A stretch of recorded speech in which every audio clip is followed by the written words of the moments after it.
அல்லாஹ்வுடைய தூதர் சொன்னார்கள், அல்லாஹ்வை நினைவு கூறக்கூடிய சபைக்கு மலக்குகள் வருகிறார்கள். தங்களுடைய ரெக்கைகளால் அவர்களை சூழ்ந்து கொள்கிறார்கள். முதல் வானம் வரை அந்த மலக்குகளுடைய படை சூழ்ந்திருக்கிறது.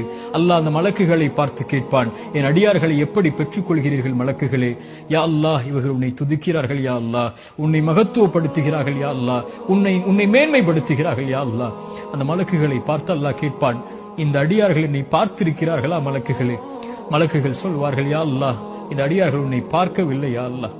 அந்த மலக்குகளிடத்தில் அல்லாஹ் சொல்லுவான், என்னை பார்த்தால் இவர்கள், இந்த அடியார்கள் என்னை பார்த்தால், அப்போது அல்லாஹ் ரப்புல் மலக்குகள் சொல்லுவார்கள் அல்லாஹ்விடத்தில், யா அல்லாஹ், உன்னை பார்த்தால் அதிகம் துதிப்பார்கள், இன்னும் அதிகம் மகத்துவப்படுத்துவார்கள், இன்னும் உன்னை அதிகம் புகழ்வார்கள் யா அல்லாஹ்.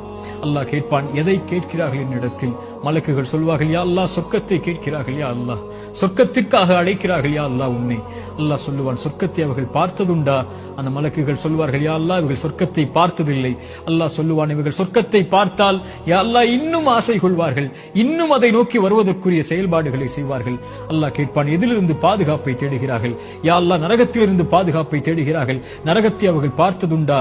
மலக்குகள் சொல்லுவார்கள், இல்லை என்று அல்லாஹ் கேட்பான், நரகத்தை அவர்கள் பார்த்தால் யா அல்லாஹ், அதில் ஒருபோதும் ஒருவரும் நுழைய ஆசைப்பட மாட்டார்கள், அதிலிருந்து விலகி விரண்டு ஓடி விடுவார்கள் செயல்களை கொண்டு. அல்லாஹ் சொல்லுவான், மலக்குகளே, அல்லாஹ்வை பார்க்கவில்லை, சொர்க்கத்தை பார்க்கவில்லை, நரகத்தை பார்க்கவில்லை, என் மீது என்னை நினைவு கூறக்கூடிய இந்த சபைக்கு நான் உங்களை சாட்சியாக வைத்து சொல்கிறேன், அன்னி கத் கஃபர்து லஹும், அவர்கள் எல்லோர்களையும் நான் மன்னிக்கிறேன் என்று. அல்லாஹு அக்பர்.